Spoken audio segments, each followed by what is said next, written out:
모두가 손사래를 쳤습니다. 전쟁의 상처를 딛고 17일 만에 올림픽을 치른다니 말도 안 된다고 했죠. 국제 무대에 첫 발도 떼기 전부터 인프라도 경험도 부족하다는 비웃음이 이어졌습니다. 그러나 그들은 몰랐습니다. 이 모든 것은 치밀하게 설계된 전략이었고 한국 정부와 국민이 만들어낸 진짜 기적이었음을. 지금부터 그 놀라운 이야기를 시작합니다. 안녕하세요. 제 이름은 오리온 베일입니다. 어제까지만 해도 한국은 제가 가장 마지막으로 떠올리는 나라였습니다. 저는 하버드 대학교에서 정치학을 전공하는 3학년 학생입니다. 오늘 강의 주제가 1988년 서울올림픽의 소프트 파워라는 얘기를 듣자 지루함을 거의 숨기지 못했습니다. 소프트 파워? 올림픽? 서울? 저는 반짝이는 조명 불빛과 공손한 인사만 떠올릴 뿐이었거든요. 제게 한국은 전쟁의 상처를 딛고 일어나는 중인 나라였고 몇몇 대형 전자회사로만 유명한 곳이었습니다. 제 머릿속에는 늘 삼성이나 LG 같은 기업 이름만 떠다녔지 문화나 역사 같은 건 전혀 없었습니다. 강의실 뒤쪽에 앉아 의자에 비스듬히 기대고 펜으로 노트북 위를 톡톡 두드리며 시간을 때우고 있었습니다. 강의실은 커다란 창문들로 환하게 밝았고 천장에는 세계 각국의 국기가 걸려 있었습니다. 홀트 교수님이 첫 슬라이드를 띄우자 구식 흑백 사진 속에는 한국전쟁 이후 폐허가 된 서울의 거리 풍경이 보였습니다. 무너진 건물, 꺾인 전신주, 그리고 잔해먼지가 유령처럼 공중에 떠 있는 모습이었는데 그 참상이 끝없이 이어지는 것만 같았습니다. 저는 그제야 조금 앞으로 몸을 숙이며 1950년대 서울 폐허라고 적었습니다. 그래도 왜 이런 이야기를 들어야 하는지는 아직도 잘 몰랐습니다. 이 폐허에서 한 나라가 다시 일어선다고 상상해 보십시오. 교수님 목소리가 잔잔히 강의실을 채웠습니다. 학생 몇몇이 웅성거렸고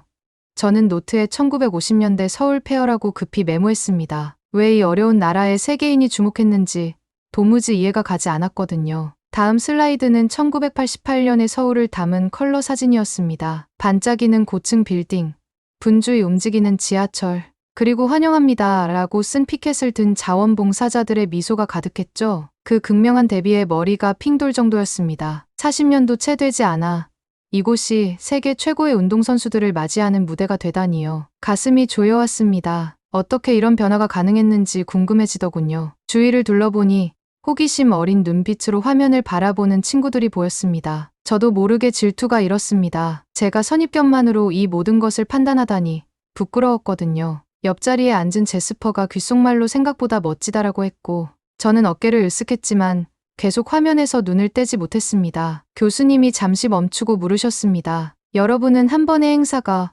어떻게 한 나라의 이미지를 영원히 바꿀 수 있다고 생각해 본 적 있나요? 교수님은 방 안을 둘러보며 저에게 시선을 고정하셨습니다. 제 심장이 벌떡 뛰었습니다. 어깨를 풀고 손을 들었지만 마땅한 대답이 떠오르지 않아 입을 떼기도 전에 교수님이 이어 말씀하셨습니다. 1988년 전 세계 수백만 명은 대한민국이 폭탄이나 군대가 아니라 문화와 환대, 혁신으로 당당히 세계 무대에 설 수 있다는 사실을 보았습니다. 그 순간 교수님의 말이 제 뇌리를 울리는 북소리 같았습니다. 문화와 환대? 혁신. 저는 스포츠나 의례가 외교 수단이 될 거라고는 상상도 못했습니다. 제겐 권력이란 늘 경제력이나 군사력, 거창한 선언 같은 큰 소리뿐이었거든요. 그런데 친절함과 협력이야말로 그만큼 강력할 수도 있다고요? 펜이 종이 위를 맴돌며 그 말들을 따라 적었습니다. 슬라이드가 끝날 무렵 노트의 절반이 글자로 가득 차 있었습니다. 어느새 몸은 앞으로 숙여지고 눈은 반짝이고 있더군요. 교수님의 목소리는 초대장 같았습니다. 1988년으로 함께 떠나볼까요? 한 나라의 꿈이 어떻게 전 세계의 메시지가 되었는지 말입니다. 저는 침을 삼키며 속으로 다짐했습니다. 좋아요, 교수님. 잘 듣겠습니다. 다음 동영상이 시작되면서 강의실 조명이 어두워졌습니다. 반사된 화면 속 제 얼굴을 보니 지루함 대신 호기심이 가득했죠. 그 순간 이 강의가 제 시야를 얼마나 바꿔놓을지, 한국뿐만 아니라 권력의 진짜 의미까지 얼마나 새롭게 보이게 할지 전혀 알지 못했습니다. 가슴이 두근거리며 저는 의자를 고추 세우고 이야기의 시작을 기다리고 있었습니다. 조명이 다시 켜지자 홀트 교수님은 다음 슬라이드로 넘어갔습니다. 화면에는 산이 푸르게 우거지고 구불구불한 강줄기가 흐르는 남한 지도 위에 제가 들어본 적 없는 작은 도시 이름들이 점점이 찍혀 있었습니다. 남쪽 부산에서 북쪽 서울까지 이어진 선은 마치 발전의 길을 그려놓은 것 같았죠. 교수님은 우리를 바라보며 미소 지으시며 말씀하셨습니다. 여기서 진짜 이야기가 시작됩니다. 목소리는 차분하지만 생기가 넘쳤습니다. 저는 노트를 펼쳐 두었지만 아무것도 적지 못한 채 앞으로 몸을 기댔습니다. 쓰고 싶었지만 머릿속이 뒤엉켜 말로 정리되지 않았거든요. 전쟁으로 무너졌던 나라가 어떻게 이렇게 빠르게 일어설 수 있었을까? 지도만 바라보며 궁금해졌습니다. 교수님이 리모컨을 탁탁 누르시자 화면에는 청명한 하늘을 배경으로 수십 대의 건설 크레인이 포착된 사진이 나타났습니다. 거대한 철골들이 새 도시의 뼈대처럼 서로를 가로지르고 있었죠. 노란 헬멧과 밝은 조끼를 입은 작업자들이 카메라를 향해 손을 흔들었습니다. 어떤 이는 웃고 어떤 이는 햇빛을 가리며 눈을 찡그렸습니다. 저는 1985년 한여름의 열기를 그대로 느낄 수 있을 것만 같았습니다. 그때만큼 모든 것이 가능해 보이던 시절이었으니까요. 이어서 혼잡한 교실 사진이 떴습니다. 작은 책상들이 빽빽이 놓여 있고 학생들은 영어 교과서에 Hello 단원을 펴고 있었습니다. 칠판 위에는 Welcome to Seoul, Olympics라는 문구가 깔끔한 흰 필글씨로 적혀 있었습니다. 진지한 얼굴, 수줍은 얼굴, 각기 다른 표정의 학생들 모두 영어 한마디라도 배우기 위해 결연한 자세였죠. 중학교 때 저도 새로운 언어를 배우며 발음이 틀려 망설이고 유창하게 말하고 싶어 애태웠던 기억이 떠올라 마음이 따뜻해졌습니다. 이 학생들도 저와 같은 마음이었겠지요. 교수님은 설명하셨습니다. 정부는 Project English 88을 시작했습니다. 학생에서 군인까지 모든 청년이 저녁마다 기본 인사말을 연습했죠. 지하철 터널에는 간단한 영어 문장을 담은 광고판이 걸렸습니다. 할머니들은 플래시카드를 들고 손주들에게 영어 인사를 가르치셨습니다. 교수님이 잠시 멈추시자 강의실은 고요해졌습니다. 저는 주방 탁자에 앉아 손주에게 Good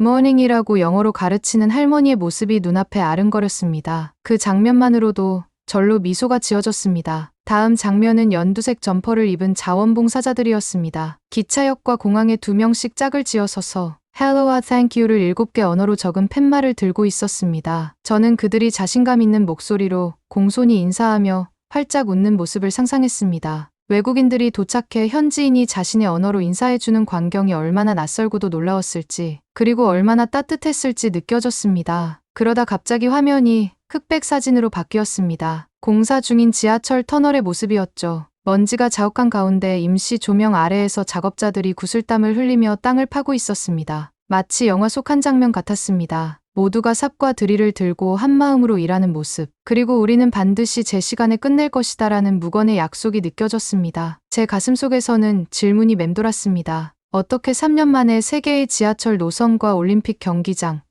공항 확장 공사를 모두 끝낼 수 있었을까? 교수님은 제가 손들 기도 전에 대답하셨습니다. 모든 순간을 계획했습니다. 엔지니어, 건축가, 공무원이 매일 모여 회의를 했죠. 설계도는 마치 비밀 보물지도처럼 공유되었습니다. 문제가 생기면 하룻밤 사이에 해결책을 찾아냈습니다. 말씀을 들으며 저는 회의실의 분주함, 타이프라이터의 고동, 초보 컴퓨터가 일정을 계산하던 윙윙거림이 귓가에 맴도는 듯했습니다. 사무실에 묵묵히 머물며 설계를 끝내는 사람들, 어두운 거리로 달려나가 자재를 배달하는 기사들의 모습이 떠올랐습니다. 제 마음에는 경외심과 놀라움이 함께 차올랐습니다. 슬라이드가 끝날 무렵 제 노트에는 분리 포인트와 대충 그린 스케치가 가득했습니다. 가슴이 터질 듯이 뛰었죠. 이건 단순한 건설 이야기가 아니라 과소평가를 거부한 한 나라의 의지 이야기였습니다. 주변을 둘러보니 다른 학생들도 열심히 필기하며 눈빛이 반짝이고 있었습니다. 그 순간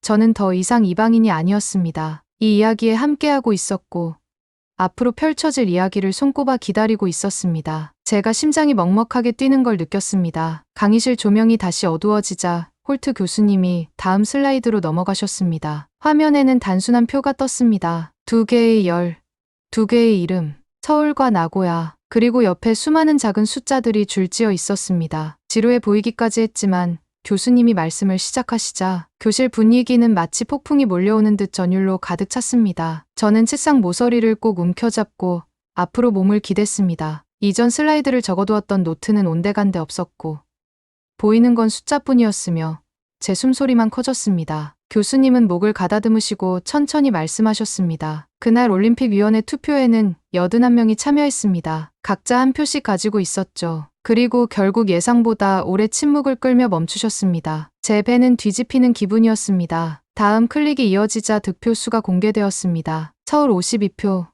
나고야 27표, 기권 2표. 숫자는 어두운 공간에서 네온 사인처럼 반짝였습니다. 52표, 과반수가 넘는 수치였습니다. 눈을 크게 뜨고 화면을 바라보던 저는 갑자기 절벽 끝에 서서 앞이 보이지 않는 낭떠러지를 내려다보는 것 같았습니다. 관중석 여기저기서 숨죽인 함성이 터졌습니다. 옆자리 누군가는 말도 안 되라며 속삭였고 또 다른 학생은 어떻게 해낸 거야? 라며 낮게 중얼거렸습니다. 저도 모르겠습니다 라고 외치고 싶었지만 몸이 굳어버리고 말았습니다. 가슴이 조여들고 맥박이 관자놀이까지 울려 퍼지는 듯했습니다. 주변을 둘러보니 더 넓게 뜬 눈으로 화면을 보고 있는 친구들도 있었고 입을 손으로 가린 채 환호를 참으려는 이들도 있었습니다. 평소 차분한 캐시언 록조차 이마가 높이 올라갈 만큼 눈썹이 치켜 올라진 채 앞으로 숙여져 있었습니다. 홀트 교수님은 다시 목소리를 가다듬고 이어 말씀하셨습니다. 서울은 분명 언더독이었습니다. 경제력이나 개최 경험 면에서 나고야가 압승할 것이라는 분석이 많았죠. 하지만 서울은 기발한 캠페인으로 지지를 모았습니다. 교수님이 클릭하시자 화면에는 한국 대사들이 위원들을 맞이하는 사진,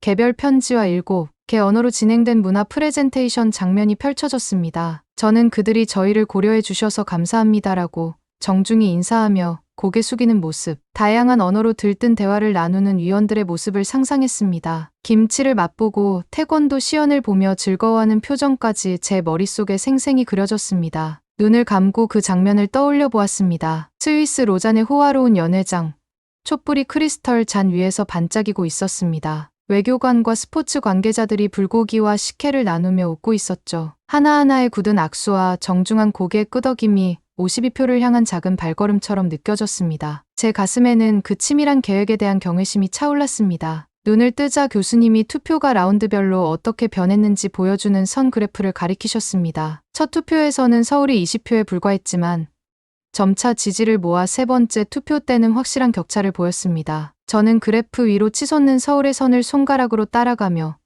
반을 넘어설 때마다 전해지는 전율을 느꼈습니다. 마치 마지막 코너에서 전력 질주하는 경주마가 앞서 나가는 순간을 지켜보는 것 같았습니다. 참을 수 없어서 저는 벌떡 일어났습니다. 의자가 바닥을 긁는 소리가 교실에 울려 퍼졌습니다. 정말 대단합니다.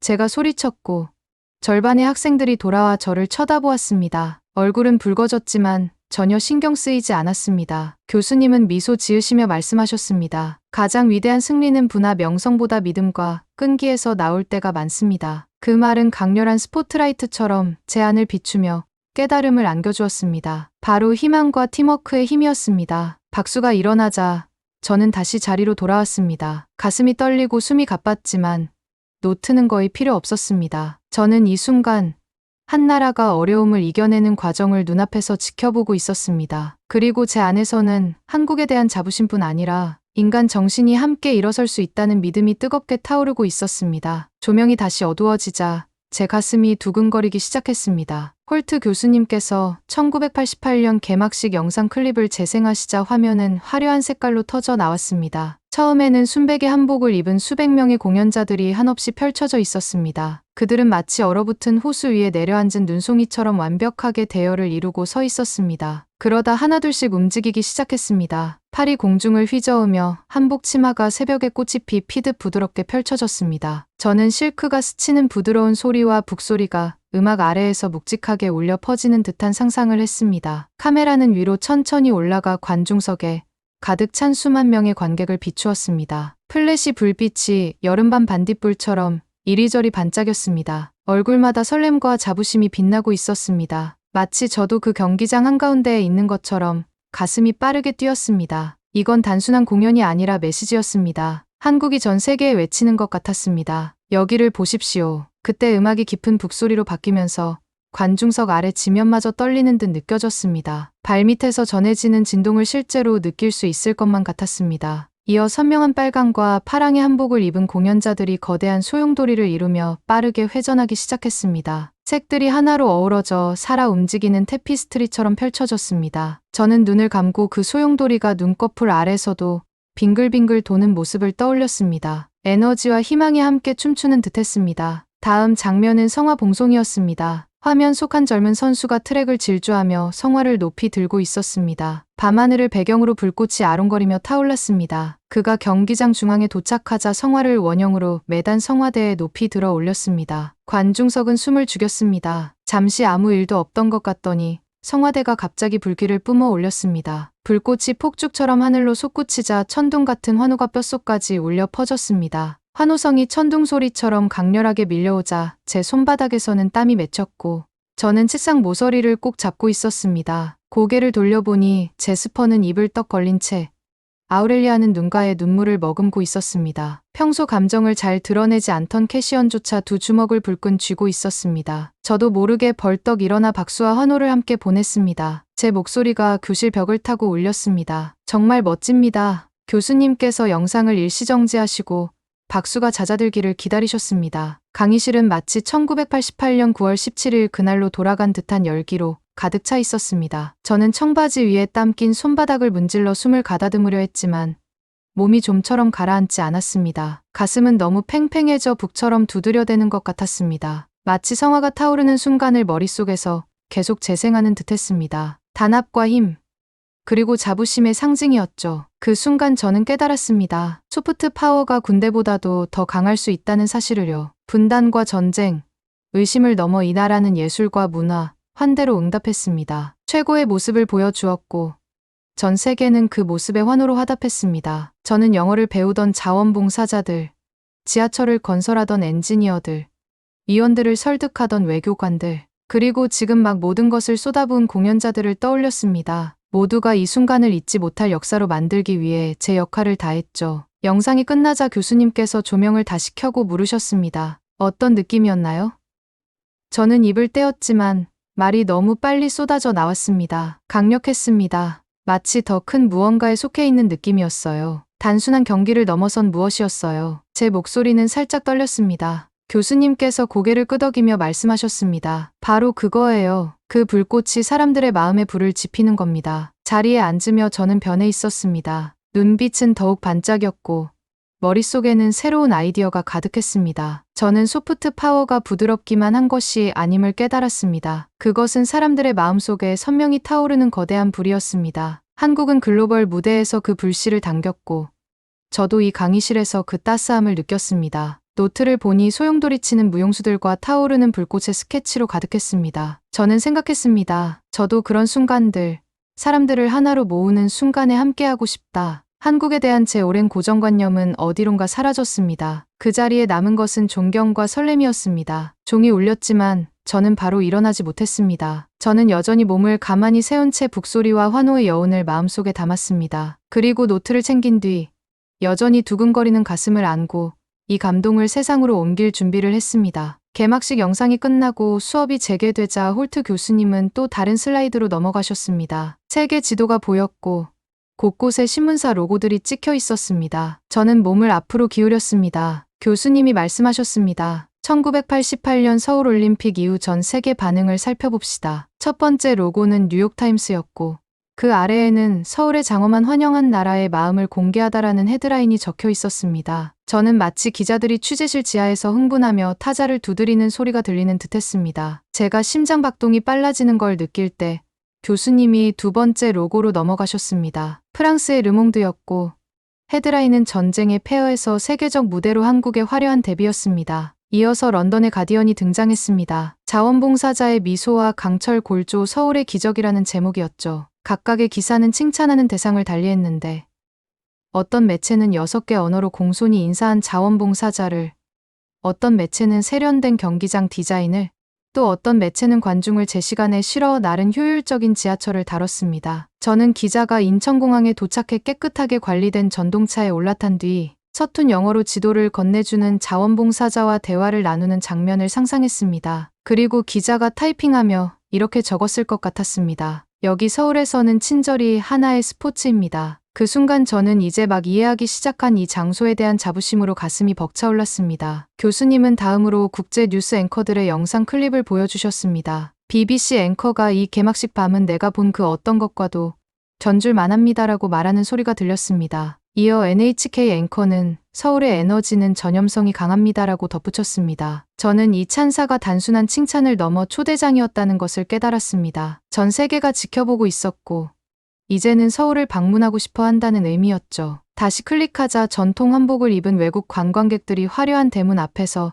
사진을 찍는 슬라이드가 떴습니다. 관광객들이 시장을 거닐며 떡볶이와 비빔밥을 맛보고 얼얼한 매운맛에 입가를 웃음 짓는 모습이 보였습니다. 저는 처음 한국 음식을 맛보던 순간이 생각났습니다. 달콤하고 새콤하면서도 매운 맛이었죠. 그 기억에 저도 모르게 미소가 지어졌습니다. 그 다음에는 경제 지표 차트가 나왔습니다. 저는 귀를 쫑긋 세웠습니다. 교수님은 말씀하셨습니다. 2년 만에 외국인 투자가 8배로 급증했습니다. 유럽과 미국 기업들이 사무소를 설립했죠. 관광객 수는 연간 300만 명에서 600만 명 이상으로 뛰어올랐습니다. 막대 그래프는 마치 고층 빌딩처럼 하늘로 솟아올랐습니다. 저는 크레인이 올라가고 강철 기둥이 쌓이고 유리 외벽이 햇빛을 반사하며 반짝이던 모습을 떠올렸습니다. 다음은 수출 지표였습니다. 교수님은 신발 섬유에서 자동차 첨단 가전제품으로 옮겨간 모습을 선 그래프로 보여주셨습니다. 저는 현대 자동차가 조립 라인을 따라 완성되어 나가는 기계음과 삼성 TV가 수출 컨테이너에 쌓이는 소리가 귀에 들리는 듯했습니다. 공장 바닥에서 제품을 해외로 보낸다는 자부심에 찬 노동자들의 얼굴이 떠올랐고 전율이 일었습니다. 홀트 교수님은 잠시 멈추셨습니다. 그리고 말씀하셨습니다. 이처럼 소프트 파워는 실질적 힘으로 전환되었습니다. 이 말에서 저는 올림픽으로 얻은 호의와 호기심이 지속적인 변화로 이어졌다는 사실을 깨달았습니다. 몇 주간의 인상을 남기는 것과 수년간 사람들이 돌아오고 투자하고 이야기를 나누게 만드는 것은 전혀 다른 일이었죠. 교수님이 설명하시는 동안 제 안에서도 변화가 일어났습니다. 전쟁의 상처를 딛고 회복 중인 외딴 나라라는 제 기존 시각은 완전히 사라졌습니다. 대신 문화와 환대, 혁신으로 전 세계와 다리를 놓은 역동적인 나라가 보였습니다. 저는 크게 영감을 받았습니다. 노트에 이렇게 적었습니다. 소프트 파워 투자, 관광, 수출이라고요. 수업이 끝나자 저는 잠시 자리에 남아 깊이 숨을 들이마셨습니다. 영어를 공부하던 자원봉사자들, 우아한 연회장에서 로비하던 외교관들, 소용돌이치는 한복춤을 추던 공연자들, 그리고 수백만 가구, 문간에 배달된 헤드라인을 쓴 기자들을 떠올렸습니다. 이들 모두가 변화를 만들어낸 주역이었습니다. 천천히 짐을 챙기며 저는 질문으로 가득 찬 머릿속을 정리했습니다. 더 알아보려면 어떻게 해야 할까? 이런 이야기를 알리는데 제가 어떤 역할을 할 수 있을까? 저는 서울을 단순한 관광지로서가 아니라 그 여정과 꿈을 이해하는 사람으로서 탐험하고 싶다는 확신이 들었습니다. 자리에서 일어나 교실을 나서며 제 발걸음은 가벼웠고 호기심은 더욱 강해졌으며 존경심은 이제껏 느껴본 적 없는 깊이로 뿌리내렸습니다. 강의가 끝나자 저는 천천히 짐을 챙겼습니다. 경기장 불빛, 물결치는 한복, 타오르는 성화의 이미지가 머릿속을 맴돌았습니다. 강의실이 비워졌지만 저는 잠시 자리에서 일어나지 않고 깊게 숨을 들이마셨습니다. 빈 의자들을 바라보며 생각했습니다. 오늘 여기서 저는 변했습니다. 한국이 더 이상 멀리 있는 개념이 아니라 제 안에서 살아 숨쉬고 있었습니다. 스케치와 메모로 가득 찬 노트를 가방에 넣고 강의실 밖에 따사로운 오후 햇살 속으로 걸어 나갔습니다. 캠퍼스는 여전했습니다. 담쟁이가 뒤덮인 담벼락, 잘 손질된 잔디밭. 그러나 모든 것이 달라 보였습니다. 발걸음이 구름 위를 걷는 듯 가벼웠습니다. 나무 아래에서 웃고 있는 학생 무리를 지나치며 저는 서울의 자원봉사자들이 함께 영어를 연습하던 모습을 떠올렸습니다. 서로의 발음을 다정히 교정해주고 새로운 문장을 익힐 때 보여주던 그 환한 웃음이 떠올라 저도 미소가 지어졌습니다. 배가 꼬르륵 소리를 내며 점심을 챙기지 않았음을 상기시켜 주었습니다. 저는 캠퍼스 카페로 향했습니다. 한 달 전 문을 연 작은 한국식 식당이 있던 곳이었습니다. 저는 비빔밥을 주문하며 슬라이드에서 보았던 한복 관광객들을 떠올렸습니다. 뜨거운 돌솥에서 야채가 지글지글 익는 소리까지 머릿속에 그려졌습니다. 서버가 김이 모락모락 나는 비빔밥을 건네주자 저는 반짝이는 금속 숟가락에 비친 제 얼굴을 보았습니다. 눈이 반짝였고 새로운 방식으로 한국을 맛본다는 짜릿함이 느껴졌습니다. 창가 자리로 가서 밥과 나물, 고추장을 한 술씩 비비며 달콤하고 매콤한 맛을 음미했습니다. 한 입마다 마치 작은 다리를 놓는 듯 했습니다. 한때 무심히 지나쳤던 문화와 저를 이어주는 다리 같았습니다. 1988년에 함께 일했던 수많은 사람들, 지하철을 건설한 엔지니어, 영어 문장을 가르친 선생님, 연회장에서 활약한 외교관, 그들이 떠올랐습니다. 그리고 저는 그들의 이야기를 이어받는 작은 역할을 하고 있었습니다. 점심을 마친 후 저는 도서관으로 걸음을 옮겼습니다. 벚꽃 나무가 늘어선 인도에는 꽃잎이 분홍눈처럼 흩날리고 있었습니다. 저는 눈을 감고 봄바람을 들이마시며 강의에서 배운 재생과 성장의 의미를 떠올렸습니다. 이 배움을 친구들에게 어떻게 전할 수 있을까? 이 희망의 불꽃을 어떻게 나눌 수 있을까라는 질문이 머릿속을 맴돌았습니다. 도서관 안 스터디룸에 들어가 노트북을 열었습니다. 한국 역사 서적과 1988년 올림픽 영상을 찾아보았습니다. 서울의 성공이 이후 다른 나라의 올림픽 유치에 어떤 영감을 주었는지에 관한 기사를 북마크했고 자원봉사자들의 인터뷰 영상도 클릭해 보았습니다. 헤드폰 속에서는 자부심과 놀라움이 뒤섞인 목소리가 울려 퍼졌습니다. 제 감정과 너무나 닮아 있었습니다. 노트북을 덮으며 저는 이것이 시작에 불과하다는 사실을 깨달았습니다. 내년 여름 서울을 방문해 올림픽 공원을 거닐고 그곳에서 한때 성어가 타올랐던 경기장을 직접 보리라 상상했습니다. 어학원에 들러 영어를 공부하는 학생들과 서툰 발음으로 연습을 함께하고 상과 사원을 탐방하며 그곳에 깃든 단합과 열정을 느껴 보리라 계획했습니다. 도서관 시계가 종을 울리자 저는 시계를 바라보았습니다. 곧 수업이 시작될 시간이었지만 서두르지 않았습니다. 가방을 챙겨 건물을 나서며 햇빛을 가득 안았습니다. 전쟁의 폐허에서 세계의 축제로 나아간 한국의 여정을 떠올리며 저는 저만의 발견 여정을 시작할 준비가 되었다는 확신이 들었습니다. 기숙사로 돌아가는 길, 저는 목적의식을 품고 걸었습니다. 한국이 더 이상 강의 주제가 아니라 제가 참여하고 싶은 살아있는 이야기였습니다. 위원회를 설득한 외교관, 밤새 설계도를 그린 엔지니어, 한복을 흔들며 환호를 이끈 공연자들처럼 저도 믿고 함께 일하며 열린 마음으로 세상을 맞이하는 첫걸음을 내디뎠습니다. 오늘 함께 따라온 여정 어떠셨나요? 비록 작은 반도 국가에 불과하지만 한국은 강한 경제와 첨단 기술은 물론 문화와 환대로 전 세계의 마음을 사로잡았습니다. 제가 서울올림픽 현장을 상상하며 느낀 그 전율과 희망은 여러분이 이 이야기를 접한 지금도 가슴속에 남아있을 거라 믿습니다. 전쟁의 폐허에서 시작해 혁신적 사회 시스템과 시민의식으로 빛나는 나라, 한국의 진정한 힘을 보셨죠? 여러분은 어떻게 느끼셨나요? 댓글로 여러분의 생각을 들려주세요. 이 이야기가 흥미로웠다면 좋아요와 구독으로 응원 부탁드립니다. 그리고 주변 분들과 이 영상을 공유해 주시면 더 많은 분들이 한국의 놀라운 변화와 소프트 파워의 의미를 함께 배울 수 있습니다. 여러분의 작은 클릭 하나가 더 큰 가능성의 씨앗이 됩니다. 오늘도 끝까지 시청해 주셔서 정말 감사드리며 다음 영상에서 또 만나요.